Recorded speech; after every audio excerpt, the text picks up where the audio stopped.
Good morning, everyone. I hope you all are fit and fine. So, today we are going to start our very third chapter of your social science book, that is Plains, Deserts, and Islands in India. In our last chapter, we have talked about mountains and plateaus, two of the physical features of India, and rest, plains, deserts, and islands we are going to study in this chapter. Okay. So, what we are going to study in this chapter, uh, we are taking a little bit idea about what we are going to study about in this chapter. Location and importance of plains, deserts, and islands in India. What are the location? Plains deserts और islands कहाँ पे located है India में वो और वो इतने important क्यों है उनका क्या इम्पोर्टेंस है ठीक है after that we are going to study about the life in the plains deserts and islands in India वहाँ की लाइफ कैसी है just like mountains and plateaus we have learned about the location and what are the importance of mountains and plateaus in our last chapter just like that we are also going to study about the importance and where these physical features are located in India. We will learn about that and we will also learn about the life in these areas. Okay, so let's get started. Now, do you know how diverse India's landforms are? आप सबको पता है diverse मतलब क्या होता है? Diverse का meaning होता है different. What is the meaning of diverse? Diverse means different. Okay so India की जो लैंडफॉर्म है वो बहुत ज्यादा डिफरेंट है राइट ठीक है मतलब हर आप इंडिया के अगर नॉर्थ डायरेक्शन में जाओ नॉर्थ में जाओ तो पहाड़ी पहाड़ हिमालयाज आपको मिलेंगे ठीक है वही आप राजस्थान में आ जाओ इंडिया के वेस्ट डायरेक्शन में तो वहां पे आपको क्या मिलेंगे डेजर्ट्स मिलेंगे ठीक है उसके बाद आप महाराष्ट्र कर्नाटका केरला के साइड जाओ वहां पे आपको क्या मिलेंगे वहां पे वहां पे आपको कोस्टल एरियाज मिलेंगे ठीक है और सेंट्रल इंडिया में जाओ प्लेटूज मिलेंगे ठीक है और इंडिया में और क्या है इंडिया में आपके टू ग्रुप ऑफ आइलैंड्स भी है Andaman and Nicobar islands islands क्या होते हैं जो चारों तरफ से पानी से घिरे जो ऐसी लैंड जो चारों तरफ से पानी से घिरी भी होती है उसे हम आइलैंड बोलते हैं तो आइलैंड्स भी है तो इंडिया की जो लैंडफॉर्म है लैंडफॉर्म मतलब कि जो लैंड है वो अलग अलग है बहुत डिफरेंट है बहुत ज्यादा डाइवर्स है डाइवर्स मतलब क्या होता है different this is the Ganga river flowing through the northern plains of India India का जो नॉर्दर्न प्लेन्स है एकदम प्लेन एरिया जो है वहां से देखिए ये गंगा रिवर क्या कर रही है फ्लो कर रही है ठीक है आपने देखा अब कभी अगर आप कभी गए हो या फिर आपने मूवीज में देखा होगा या पिक्चर्स में देखा होगा जो आपका नॉर्दर्न प्लेन्स है इंडिया का जो हरिद्वार ऋषिकेश का जो एरिया है वहां पे क्या है आप उदयपुर सॉरी उत्तर प्रदेश से होते हुए अगर कभी कहीं गए हो ट्रेन से देखा होगा तो रिवर्स क्या करती है फ्लो कर रही है ठीक है तो इंडिया का जो नॉर्दर्न प्लेन्स है वहां से गंगा रिवर क्या करती है फ्लो करती है Now look at the camels walking through the Thar desert. Thar desert कहाँ है आपका? First of all, we will look uh, look at that. Please listen to the pronunciation properly. Desert. ठीक है The Thar Desert is also known as the Great Indian Desert. Thar Desert को हम Great Indian Desert भी बोलते हैं. It lies in northwestern part of the Indian subcontinent, that is Rajasthan. जो आपका north western part है India का, ठीक है. इंडिया का जो नॉर्थ वेस्टर्न पार्ट है कौन सा है वो राजस्थान और गुजरात का कुछ पार्ट वहां पे द ग्रेट इंडियन डेजर्ट है जिसे हम थार डेजर्ट भी बोलते हैं It covers a large area stretching from the Run of Kutch in Gujarat to the borders of Haryana. ठीक है कौन कौन से एरियाज कवर करते हैं रन ऑफ कच्छ गुजरात में रन ऑफ कच्छ है वहाँ गुजरात का रन ऑफ कच्छ से लेके पूरा राजस्थान का एरिया और फिर हरियाणा के बॉर्डर्स तक टच करते हुए आपका जो थार डेजर्ट है स्ट्रेच हुआ हुआ है It covers a large area of western Rajasthan and extends into Pakistan. Western Rajasthan का बहुत सा एरिया ये कवर करता है और कुछ एरिया जिसका पाकिस्तान तक भी जाता है ठीक है सो देखिए थार डेजर्ट में कैमल्स क्या कर रहे हैं, वॉक कर रहे हैं। तो अभी देखिए नॉर्दर्न प्लेन्स में गंगा रिवर बह रही है, वही आपकी थार डेजर्ट में क्या है, चारों तरफ रेत ही रेत है, रेगिस्तान है, सैंड ड्यून्स है, ठीक है, और वहां पे कैमल्स क्या कर रहे हैं, कैमल्स वॉक कर रहे हैं। India is also known for the famous Andaman Islands in the Bay of Bengal. Bay of Bengal. India का जो ईस्ट डायरेक्शन है, look at the map. I am drawing you the rough map of India for now. Just suppose this is the map of India. Okay. आपका जो India का east direction है, ये east direction है ना, ये west direction है, ये नॉर्थ है और ये साउथ है। जो इंडिया का ईस्ट डायरेक्शन है, यहाँ पे जो पानी है, यहाँ पे जो समुद्र है, उसको हम बे ऑफ बंगाल बोलते हैं, ठीक है। और यहाँ पे बे ऑफ बंगाल में क्या है आपका अंडमान, और ये देखिए अंडमान और निकोबार, अंडमान एंड निकोबार आइलैंड्स, ठीक है। तो अंडमान एंड निकोबार आइलैंड भी बहुत ज्यादा फेमस है इंडिया का, ठीक है। अब आप बोलोगे मैम ये आइलैंड्स क्या होते हैं, आइलैंड एक ऐसा एरिया होता है, एक ऐसा लैंड का एरिया होता है जो चारों तरफ से पानी से घिरा हुआ है ना। ये देखिए suppose this is an island, okay, and अब ये एक लैंड एरिया, अब इसके चारों तरफ क्या है, पानी ही पानी है, ठीक है। ये लैंड एरिया किससे घिरा हुआ है, चारों तरफ से पानी ही पानी से घिरा हुआ है, ठीक है। So this is an island, okay. Now class work with your, अब देखिए work with your elbow partner. अब आप स्कूल में तो है नहीं, तो कोई बात नहीं, आप अपने आप कीजिए ये। To name any two rivers originating in the Himalayas, you have to write the two rivers, name of any two rivers which originates from Himalayas, जो Himalayas से originate होते हुए आती है and flowing through the plains of North India, और जो North India से flow करते हुए जाती है। अब हमने लास्ट चैप्टर में पढ़ा था ना, हिमालयस से ग्लेशियर्स, ग्लेशियर्स से आपकी बहुत सी नदियां बहती हुई आती है। तो जस्ट लाइक दैट अब आपको क्या करना है, आपको जो हिमालय से ऐसी दो रिवर्स के नेम लिखने हैं जहाँ से हिमालय से जो ओरिजिनेट होती है और जो नॉर्दर्न प्लेन से फ्लो करते हुए जाती है। ये कल मैं आपसे, ये आपका होमवर्क है, I will ask you tomorrow, ठीक है।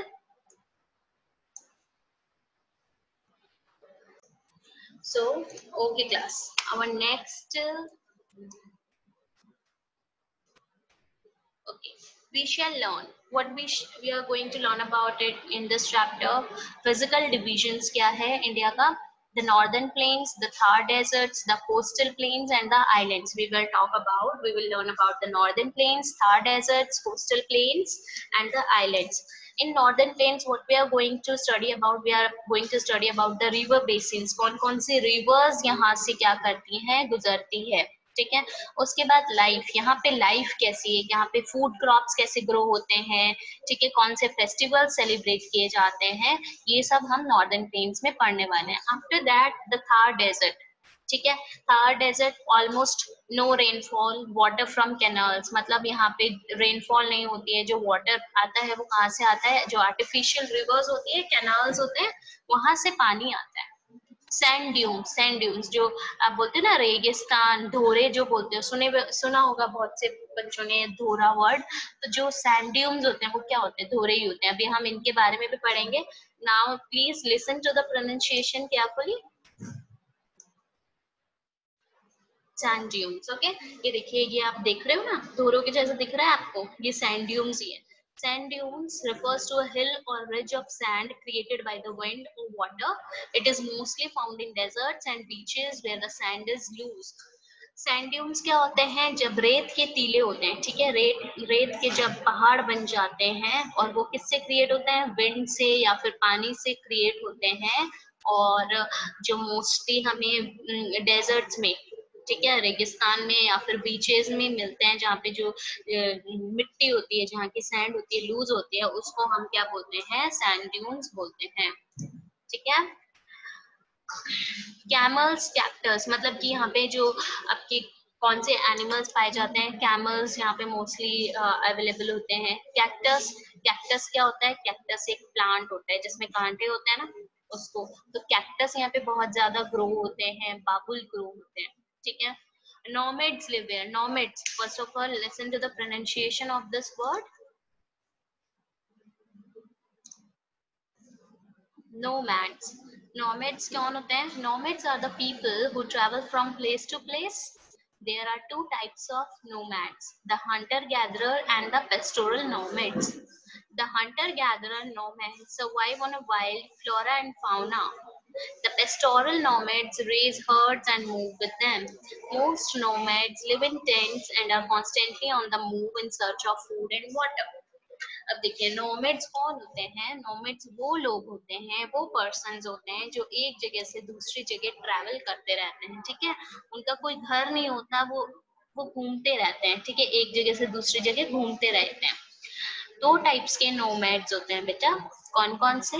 The Hunter gatherers and the pastoral nomads. Hunter gatherers मतलब जो शिकार करके क्या करते हैं या फिर चीजों को इकट्ठा करके अपनी जीवन अपनी लाइफ चलाते हैं, और दूसरे होते हैं पेस्टोरल नोमैड्स। और पेस्टोरल नोमैड्स कौन होते हैं?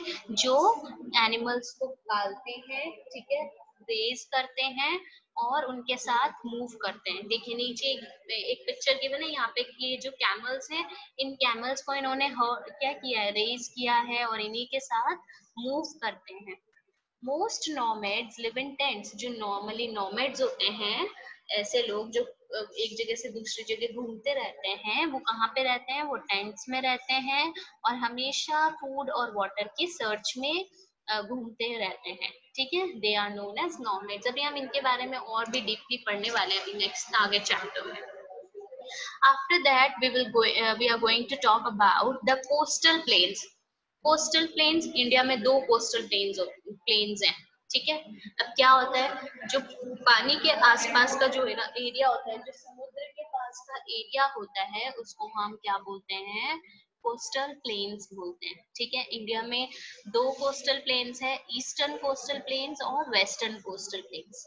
फिर हम उसमें पढ़ने वाले हैं कि वहाँ पे एग्रीकल्चर और फिशिंग जो होती है मेन ऑक्यूपेशन होते हैं, मतलब एग्रीकल्चर वहाँ पे बहुत एग्रीकल्चर ग्रो करते हैं। लोगों की जो ऑक्यूपेशन होती है वो एग्रीकल्चर में होते हैं, ठीक है। लोग क्रॉप्स बहुत ग्रो करते हैं, ठीक है, फार्मिंग करते हैं। फिशिंग, फिशिंग क्योंकि समुद्र के आसपास का एरिया, तो फिशिंग भी इम्पोर्टेंट है, ऑक्यूपेशन है, ठीक है।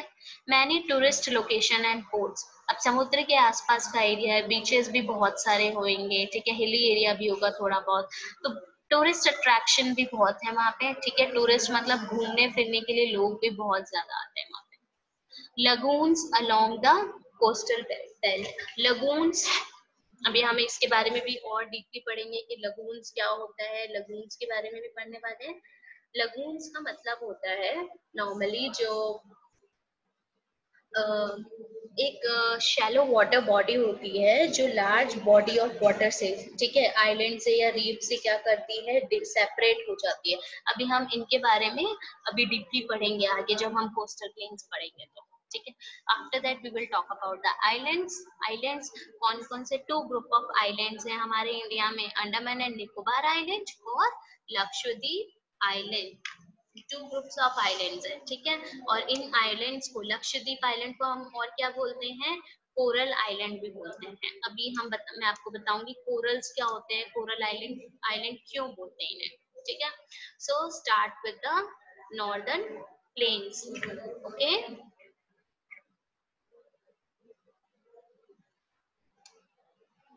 The northern plains. The northern plains refer to the large flat region at the foothills of the Himalayas, stretching from Punjab in the west to Assam in the east. These plains lie in the path of the rivers originating in the Himalayas. अब देखिए बेटा, northern plains हम किसे बोलते हैं? Northern plains, plane का मतलब क्या होता है? प्लेन एरिया आप बोलते हो तो एकदम फ्लैट एरिया, ठीक है। नॉर्दर्न क्यों वर्ड दिया गया? क्योंकि ये नॉर्थ इंडिया में स्टैब्लिश्ड है, इंडिया के नॉर्थ डायरेक्शन में है। यहाँ का जो एरिया होता है, यहाँ की जो लैंड होती है एकदम प्लेन होती है, फ्लैट लैंड होती है, ठीक है। हिमालयास के नीचे है, हमने 3 रेंजेस पढ़ी थी हिमालयास की, हिमाद्री, हिमाचल और शिवालिक रेंज, ठीक है। अब इन्हीं के फुट हिल्स में, मतलब इन्हीं के नीचे क्या है, हिमालयाज के नीचे ही आपका नॉर्दर्न प्लेन्स है। कहाँ से स्टार्ट हो रही है आपकी नॉर्दर्न प्लेन्स? पंजाब का जो एरिया है वहां से नॉर्दर्न प्लेन स्टार्ट हो रहा है। और ईस्ट में ये देखिए, मैं आपके लिए एक रफ ड्राइंग बना रही हूँ इंडिया की, ठीक है।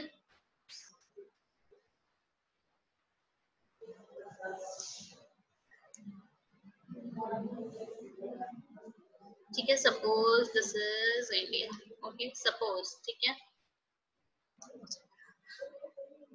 यहाँ ये पंजाब है, यहाँ पे सपोज, ठीक है। यहाँ से आपका जो है नॉर्दर्न प्लेन स्टार्ट हो रहा है और यहाँ से ईस्ट यहाँ तक आपका जो है पूरा पार्ट क्या है, आपका पूरा पार्ट नॉर्दर्न प्लेन्स का है।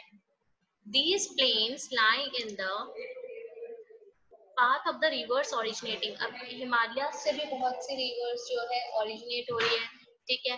अब देखिए यहाँ पे हिमालय, यहाँ से गंगा रिवर बहती हुई आ रही है, ठीक है। यमुना रिवर भी बहती हुई आ रही है, ठीक है। तो यहाँ से हिमालय से जो रिवर्स हैं वहाँ उनके लिए जो जो पाथ है, जो फ्लो करते हुए आती है, these plains lie in the path of the path of the rivers originating in the Himalayas. जो नॉर्दर्न प्लेन्स हैं यहाँ से जो हिमालय से रिवर्स ओरिजिनेट होते हुए आ रही है, उनके लिए भी ये क्या बना रही है, घर बना रही है, एक सॉरी पाथ बना रही है, मतलब रास्ता बना रही है। The rivers carry soil, small pieces of rocks and silt and deposit them in the plains।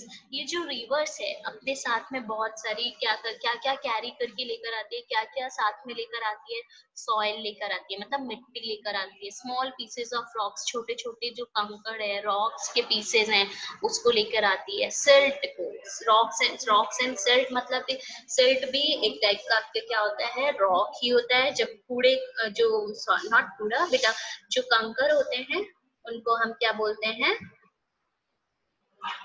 Rocks, pieces of rocks,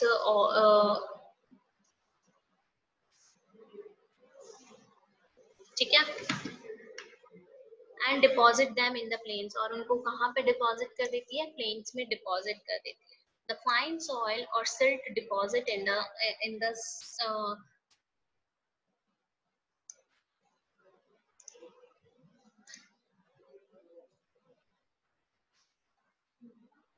silt deposit in the plains is called alluvium, which is very fertile and good for growing various crops। जो soil और silt, जो rocks के pieces और silt के pieces जो river अपने साथ लेकर आती है और नॉर्दर्न प्लेन्स में रख देती है, उसको हम क्या बोलते हैं, वो उसको हम एल्यूवियम बोलते हैं।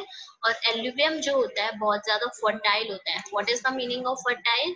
Just look at the pronunciation properly and we will see the meaning also. Again, fertile.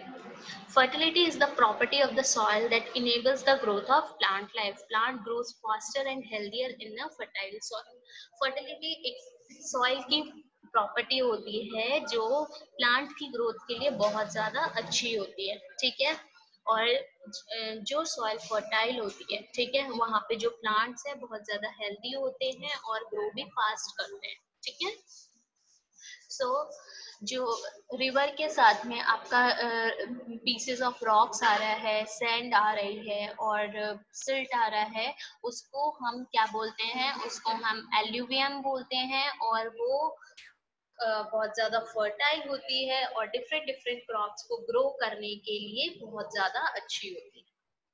The flat surface of the northern plains and availability of enough water have also helped in the setting up of big industries in these regions. ये flat surface यहाँ का, ये आप ये देखो, ये आप map देख रहे हो इंडिया का, यहाँ पे जो ये ग्रीन पार्ट आप जो देख रहे हो, ये क्या कौन सा पार्ट है, ये नॉर्दर्न प्लेन्स का एरिया है। कौन सा एरिया है? नॉर्दर्न प्लेन्स है। ये देखिए, ये पंजाब से स्टार्ट होते हुए देखिए ईस्ट ऑफ असम तक ये क्या है, नॉर्दर्न प्लेन्स है यहाँ तक। ये देखिए ये पूरा जितना भी ग्रीन पार्ट आप देखते हो ये वाला, ये क्या है, नॉर्दर्न प्लेन्स है। और यहाँ की जो लैंड है बहुत फ्लैट है, इसलिए यहाँ पे बहुत सारी बिग इंडस्ट्रीज, ठीक है, फैक्ट्रीज, इंडस्ट्रीज स्टैब्लिश्ड है यहाँ पे, ठीक है। And due to this reason, a large number of cities, towns and villages have developed along the banks of the rivers. ठीक है। अब नॉर्दर्न प्लेन्स, ये देखिए नॉर्दर्न प्लेन से आप ये बहुत सारी ये ब्लू कलर की ये लाइन जाते हुए देख रहे हो, ये क्या है, ये रिवर्स यहाँ से फ्लो करते हुए जा रही है, ठीक है। और यहाँ पे यहाँ की जो लैंड है बहुत फर्टाइल है, उनको इंडस्ट्रीज के लिए जो पानी भी चाहिए होता है वो भी उन्हें बहुत इजीली मिल जाता है, इसलिए यहाँ पे क्या है, बहुत सारी बिग इंडस्ट्रीज स्टैब्लिश्ड है। और इंडस्ट्रीज स्टैब्लिश्ड होने की वजह से इस इन रीजन्स में, और क्या है, इन रीजन्स में जो नंबर है, ठीक है, यहाँ पे बहुत सारे लोग रहते हैं, ठीक है, यहाँ की जो पॉपुलेशन है बहुत ज्यादा है, यहाँ पे जो सिटीज, टाउन्स और विलेजेस जो है बहुत ज्यादा डेवलप्ड है, ठीक है। Punjab, Haryana, Uttar Pradesh, Bihar and West Bengal are some states that are located in the northern plains. ये देखिए पंजाब का एरिया, यहाँ पे हरियाणा का एरिया, ये पूरा उत्तर प्रदेश का एरिया है, फिर ये देखिए ये वेस्ट बंगाल है, ठीक है। और ये कुछ स्टेट्स हैं जो नॉर्दर्न प्लेन्स में क्या है, लोकेटेड है। Some parts of Assam and Tripura also lie in the northern plains. ये देखिए ये आपका त्रिपुरा का एरिया है ये वाला, और ये आपका असम का एरिया है, ठीक है। कुछ पार्ट जो असम और त्रिपुरा का है वो भी क्या है, वो भी नॉर्दर्न प्लेन्स में एस्टैब्लिश्ड है, ठीक है। ये देखिए आपके जो पेज नंबर 21 है बुक में, देखिए पेज नंबर 21, उसमें एक पिक्चर गिवन है नॉर्दर्न, ये कौन satellite image of a part of the northern planes below the foothills of the Himalayas. ये देखिए ये जो एरिया है, व्हाइट जो एरिया है, ये सैटेलाइट से इमेज ली हुई है, मतलब जो आपके सैटेलाइट, ठीक है, स्पेस में जो सैटेलाइट भेजे हुए हैं वहां से जो इमेज आती है, ये वहां से इमेज ली हुई है। ये आपके व्हाइट जो एरिया है ये आपका हिमालयास का एरिया है, और इसके नीचे का ये वाला जो आप एरिया देखते हो ये कौन सा एरिया है, ये आपका है नॉर्दर्न प्लेन्स का एरिया। देखो यहाँ की लैंड जो बहुत ही ज्यादा क्या है, यहाँ पे फ्लैट लैंड है, और ये वाला स्नो का एरिया है, पूरा हिमालयास का एरिया, ठीक है।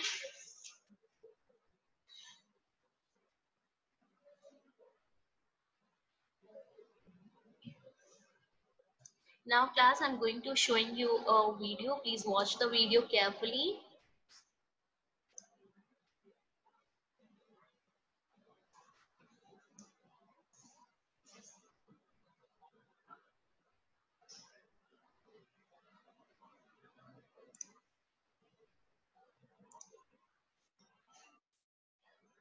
Of India. Our Earth is a beautiful place with a variety of natural divisions. Today, let us take a look at the natural divisions of India, which are the northern mountains, the northern plains, the Indian desert, the peninsular plateau, the coastal plains, and the islands. The northern mountains, also known as the Himalayan range, is a broad continuous chain of mountains stretching for about 2,400 kilometers from west to east. It extends up to Arunachal Pradesh in northeast India. The Himalayas are the youngest mountains of the world and consists of 3 parallel ranges known as the Himadri, the Himachal, and the Shivaliks. The northern plains of India, also known as the Indo-Gangetic Plains, are formed by the soil deposited by the 3 big rivers, the Indus, the Ganga, and the Brahmaputra. The rich alluvial soil along the banks of these rivers is very good for farming. Moving to the northwestern region of India, we have the Indian desert, also called the Thar Desert. It covers most of Rajasthan and small parts of Gujarat and Haryana. It is bound by the Aravalli Range, the Indus River, the Sutlej River, and the Run of Kutch. The terrain of this region is dry and sandy with very little vegetation. Towards the southern part of India, we have the Peninsular Plateau. It covers most of southern peninsular India and is made up of three main regions: the Malwa Plateau, the Chota Nagpur Plateau, and the Deccan Plateau. Bordering on the eastern and the western coast of India, there are extensive coastal plains. In the east, along the Bay of Bengal, there is the eastern coastal plain, and in the west, along the Arabian Sea, lies the western coastal plain. The coastal plains of Odisha and the Coromandel coast come under the eastern coastal plain, which is extremely fertile and suitable for rice cultivation.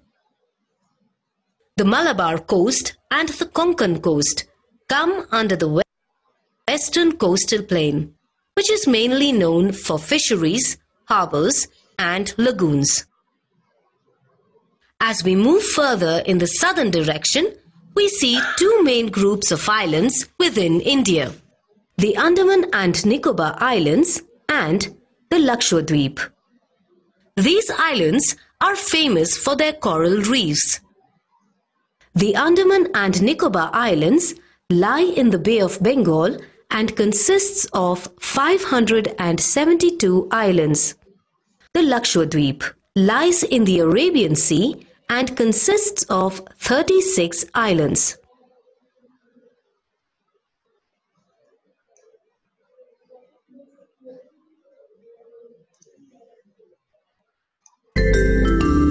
Natural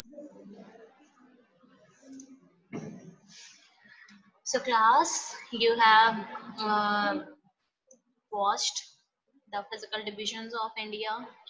ठीक है, आपने देखा northern plains के बारे में भी, कौन सा पार्ट कहाँ से, नॉर्दर्न प्लेन्स पंजाब से होते हुए वेस्ट बंगाल असम तक का एरिया जो है आपका वेस्ट बंगाल असम तक का जो एरिया है वो क्या है, नॉर्दर्न प्लेन्स है, और इनको हम क्या बोलते हैं, इंडो गैंजेटिक प्लेन्स भी बोलते हैं. ठीक है.